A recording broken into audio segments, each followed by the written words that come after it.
Morning all, it's the weekend, which means it's time for reflection. And that's exactly what I'm going to do because it's 2 years since I've owned this.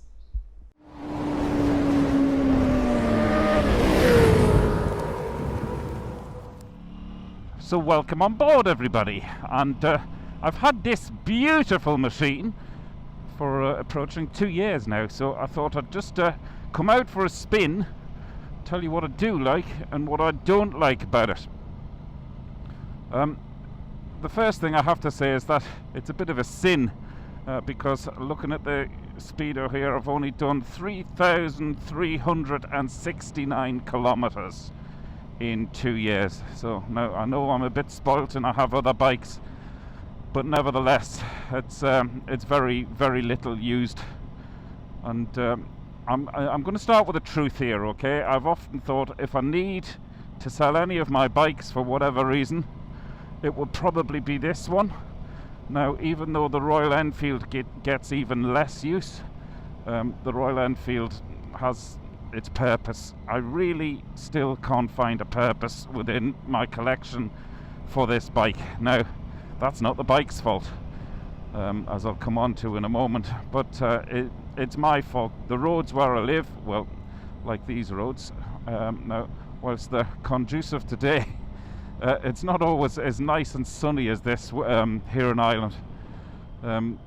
So I do have to pick my moments to ride this bike. I've done a couple of track days, and I mean the bike just comes into its own on a track day, but then I feel very uncomfortable riding a bike of this value on a track.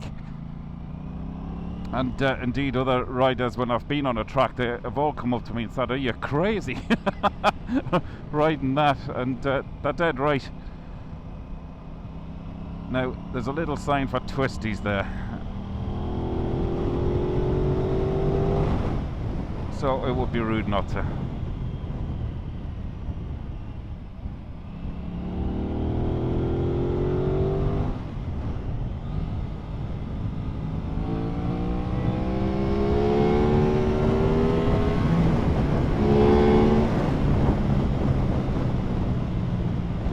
Okay, so now I've got that out of my system, I'll tell you what I think of this machine.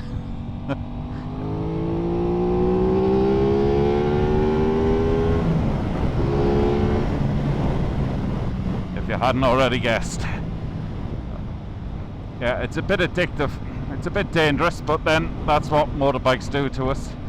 They sort of reach deep within the inner soul and bring out the worst in me. You know what I'm talking about, so don't be shaking your head. Okay, things I love about this bike. I chose this bike, as you all know, if you followed me for that long, a couple of years ago, on its looks. And at the time, I thought it was one of the best looking bikes on the road. And it might be no surprise to find out from me that I still think it's one of the best looking bikes on the road.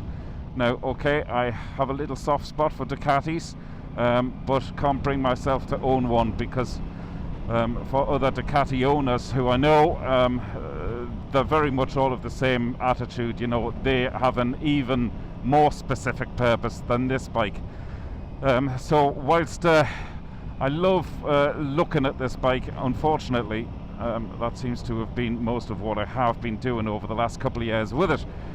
However, I've done a few longer rides out. I did make a video last year about testing the comfort on this bike, and I took it for, I think it was about 700 kilometer journey, if I'm not mistaken, might be slightly less, in one day, and I came back as fresh as a daisy. You know, I was hoping to be proved wrong by it, so the comfort on the bike is brilliant. Now, the older I'm getting and the more that I lean forward on bikes like this, in fact, this bike is possibly the most lean forward bike that I own, and I don't mind admitting that I do feel it a bit in the elbows after a longer snout, like that day I mentioned to you.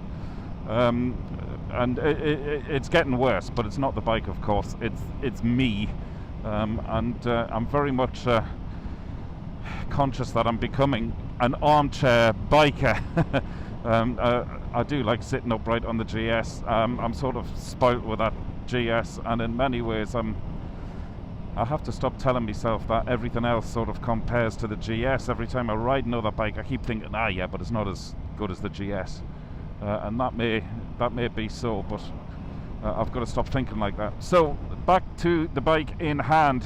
Yeah, its looks are outrageous. I still get huge amounts of compliments from people who aren't even bikers every time I pull into a filling station, or indeed I went and bought some fresh coffee from a store last week and just parked the bike outside, and when I came out there was 3 blokes around it, older guys, and I thought they were all together. Turns out they were all individually just looking at my bike. They weren't together at all, but they all had their own questions, and they were all full of admiration, and it was just lovely to chat to them. So everywhere I go, it's ridiculous. If you want a quiet day out, don't go out on this bike. And then the comfort level is really second to none for, I mean, what is predominantly a sports bike. I really didn't think it was going to be as comfortable. So it's ticked all the boxes with that. The other thing, of course, I feel extremely safe on this bike. You have all of the right... first of all, I'm not going to go into all of the specs that this bike has, because I've done many videos detailing the specs. Just go back through my library, and if you want to know about specs and what this bike has, so I won't go back over them. But it does have all of the riding modes, and you know, you can set the bike up fairly well. I had the suspension adjusted as well for track days, and then I've softened the suspension a little bit more again, just because obviously this type of riding is, you know, what I do most rather than track days. It'd be lovely to get ahead of that camper van, because these roads are incredible, aren't they? So yes, I feel very safe on the bike, because you can fine tune it to your style of riding. The anti-wheelie control is a really good feature as well, even though I have tried to catch it out. As soon as the front wheel lifts off the ground, it's corrected, and down you go, back to terra firma. Probably a good thing. A lot of the fun is down low in the box, a lot of the torque,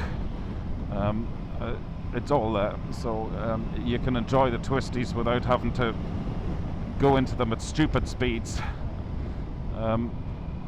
You can really enjoy the twisties and all the fun the bike has to offer at less than 5,000 revs. It really is brilliant. I often thought there was a bit of a sort of flat spot between 4,000 and 5,000 revs. Now the bike has had 2 services and a software upgrade, and that seems to have got rid of the flat spot. So whether it was just the engine bedding in, or whether it was to do with the software or the firmware. These roads are amazing. The only problem, as I keep saying, with this part of the world is you've got to be careful going around the corners, because you could very well be met with some agricultural machinery coming the other way. Okay, we're coming into a town now, so behave myself for a little bit. The other thing I wanted to talk about are the tyres. Well, everything's stock, which it comes with. I haven't upgraded the exhaust or the tyres or the seat, and I'll be honest, because I'm a bit of a seat freak, I was fully expecting to. I really thought I was going to have to tailor the bike to make it my own when I bought the bike, and I've literally spent nothing on it. The only thing I've added is just realised it would be good to go down here. Yeah, the only thing I've added is heated grips, and I got the MIA, the multimedia interface system, fitted as well, which I've never used since I got it fitted. I know you can check your lean angles, and you can get some sort of basic sat-nav through it, and you can play your music, but I play my music anyway from my phone through my intercom, so I don't know why I got it fitted. I suppose I just wanted to sort of complete the bike to the best I could. I did look at third-party exhausts, but I think the exhaust, the sound, the note on this is just beautiful, so I saved a few quid there, and like I mentioned earlier, the seat is brilliant. The suspension is absolutely superb. You can fine-tune it and tailor the comfort to your needs, whether it be track or riding on motorways, whatever is your preference. The brakes, Brembo, of course. I mean, this bike does come with the best of everything. The brakes are absolutely brilliant. They'll stop you on a sixpence, so to speak. So you're gonna be waiting, I know you are. You're waiting to see what I don't like about it. Okay, here we go, cliffhanger. I can honestly say, in all my years of owning bikes and being as finicky and as nitpicking as I am, that there is nothing that I don't like about this bike.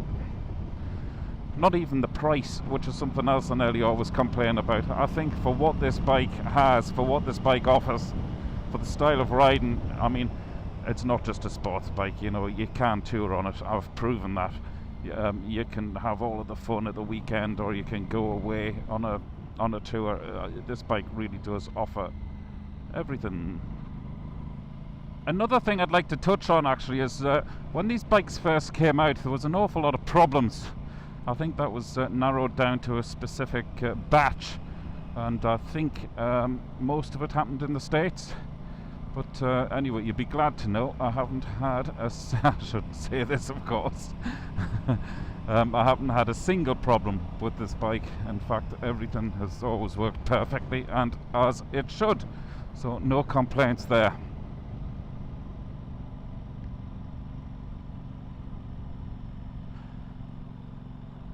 The engine, by the way, the 659cc parallel twin. It has to be one of the best engines around. It's just, it's unbelievable. It excites, it demands, it encourages, and it evokes. It's just one of the best engines I've ever ridden, apart from the V4, of course. Something else which I'm not so sure I've mentioned in previous videos, but forgive me if I have, but the design of this bike, not just aesthetically, okay, but the even the fuel tank, the way I can grip that now, and even when I do feel a bit of fatigue in my elbows or on my wrists because of my age, you know, I just stick the bike into cruise control and just relax. The other thing I can do is, if I am sort of riding quite strenuously and manually without the cruise control, the design of the fuel tank allows you to grip it in such a way where you can really take all of the weight off your arms and just have feather-light control. So you can grip the fuel tank beautifully with your thighs and take the weight off your arms that way instead, you know, and just give your hands a wiggle. It's it really is, I wouldn't ever call this an all-round bike, but it's a very relaxed sports bike. In fact, I'd nearly call it a sports tourer, even though it's not. It's impressed me no end, this bike, and for the purpose I bought it for, which was really to have a bit of an adrenaline pump and start getting into track days, it's served that purpose extremely well. But and Old Testament to the bike, it's actually come up with a lot more than that, stuff that I never knew I was going to be able to enjoy on a bike like this. It really is stunning. The riding position, by the way, for my height at 5'8", it sort of fits me like a glove. I wouldn't want to be much taller than that riding a bike like this, because the pegs are quite high, and of course with your the lean forward position as well, my legs are tucked up a bit, as you can see on this shot. Nevertheless, for me, it sort of fits like a glove. Service and costs as well, even though I've only had it serviced twice, very reasonable. €250 a time. I thought that was absolutely spot on. It's in line with my other bikes, so nothing to grumble about there. And of course it's needed very little done or altered when it has gone in for a service.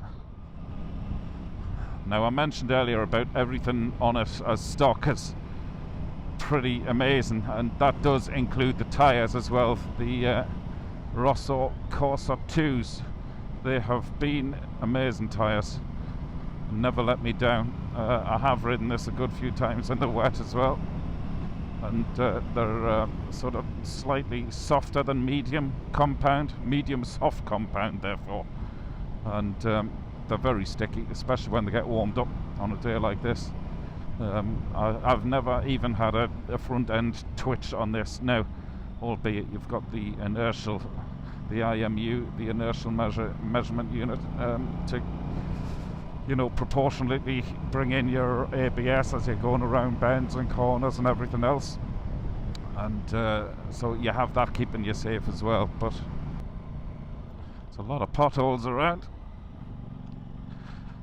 Actually, that leads me on to saying something else about this. It's very, very agile, and whether you're carving it up at higher speeds or just tootling down country lanes as a shortcut like this, the steering is absolutely bang on, so precise, so flickable. Now I can't remember the weight of the bike offhand, but it certainly does not feel heavy when it's even at slow speeds. It's very manoeuvrable. So for now, thanks a million for tuning in. As always, if you're not a subscriber and you like this video, then please become one, because there'll be many more videos coming in the future. Really appreciate you coming along for the spin today. Have a great weekend, and indeed a great week, everybody. Ride safe, stay safe.